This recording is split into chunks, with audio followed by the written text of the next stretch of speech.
Hi friends, இப்போ நான் சொல்ல போகிற அப்டேட்ஸ் மாதிரி இன்னும் நிறைய அப்டேட்ஸ் உங்களுக்கு தானே என்னோடய சேனலில் சப்ஸ்கிரைப் பண்ணிவிடுங்க.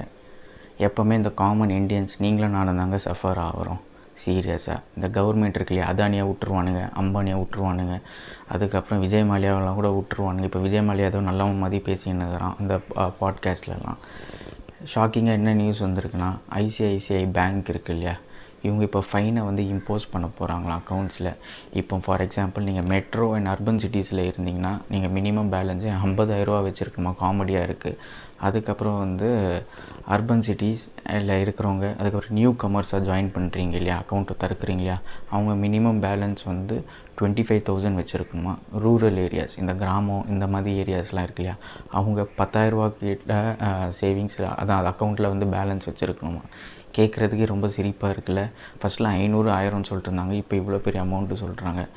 என்ன படம் எங்கே போய் முடிய போகுதுன்னு தெரியல, என்ன நடக்க போகுதுன்னு தெரியல. கஷ்டமாக தான் இருக்குது கேட்குறதுக்கு. இந்தியாவில் டெய்லி வாழவே ரொம்ப கஷ்டமாக இருக்குது. கவர்மெண்ட் இதுக்கு கரெக்டான ஸ்டெப் எடுத்தாங்கன்னா தான் நம்மளால் வாழவே முடியும். இந்த பிஜேபி இல்லாமல் காங்கிரஸ் வந்திருந்தாங்கன்னா கண்டிப்பாக இந்த நிலைமைக்கு இப்போ நம்மளை போக விட்டுருக்க மாட்டாங்க. உங்களோட தாட்ஸ் என்ன?